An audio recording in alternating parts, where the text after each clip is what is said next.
खुलुमबाय बेसन सरगिरि आंनि बेखेवगिरि इउटुब चेनेलाव नोंथांमोनखौ बयखौबो बरायग्रोनानै लानाय जाबाय। आङो दिनै नोंथांमोननो गोबां साननि उनाव आंनि गोजाम इउटुब चेनेलखौ दिनैहाय खुलिनो लादो। दा जोङो वाइटि स्टुडिअ थांगोन। वाइटि स्टुडिअ थांबाय। आंनाव दा साबस्क्राइबारा दङ 191। दिनै आरोना दिनैहाय बेसे बारायखो 186निफ्राय 191 जाहैबाय। अब्ला बेसे बारायदो बेयाव साबा बारायदो न' दहाय साबा बारायनाया बोरैहाय जादो बेयाव आङो आंनि मोनसे भिडिअ दङ। आं बे भिडिअखौ थारमाने शेयार खालामना होदो।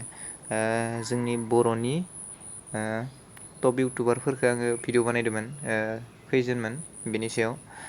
बेखौ आङो बोसोरनै आगोलावनो बानायदोंमोन आरोना बोसोरनै सिगाङावनो।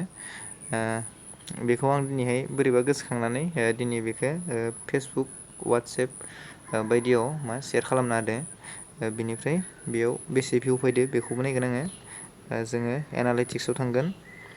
बिनि उनाव नै बियो टप बड' इउटुबार्स 2 बोसोर सिगाङावमोन आरोना। बे दिनैहाय भिउ फैनायखौ नायगोन आङो बेसे फैदो।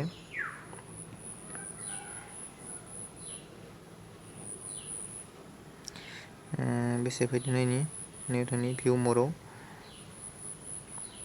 टटेल फैबाय इयाव 48 हर्सआव फैदो 49 टाइप भिउ फैदो आरोना बेखिनि। बेनिफ्राय बेयाव भिउसआ बेखौ दिन्थिया नै मोनसेखौ वाट्स टाइमखौबो दिन्थिथ'नाय नङा। ओमफ्राय साबस्क्राइबारखौबो बेसे बारायदो बेखौ खोन्थिया। बेखिनियानो। बिनिफ्राय जोङो एनालायटिक्सआव जों मा नायनो हायो अभार भिउ नायनो हायो, रिच बेसे मोनहैदो, इमप्रेसनफोरखौ सिटिआरफोरखौ नायनो हायो, ट्राफिक सर्स टाइप्सफोरखौ नायनो हागोन। बेयाव गोबां फैदो बेयाव मोनसेल' फैदो आंनियाव दा बिदिनो। बेनिफ्राय इंगेजमेन्ट ओमफ्राय अडियेन्स बेफोरखौबो नायनो हायो। स' दिनैनि भिडिअआ बेखिनियानोसै। नोंथांमोना जुदि भिडिअखौ नायनानै मोजां मोनदोंब्ला लाइक खालामदो आरो कमेन्टबो खालामदो। लोगोसेनो चेनेलाव गोदानबाथाय साबस्क्राइब खालामदो। स' दिनैनि भिडिअआ बेखिनियानो। बाय।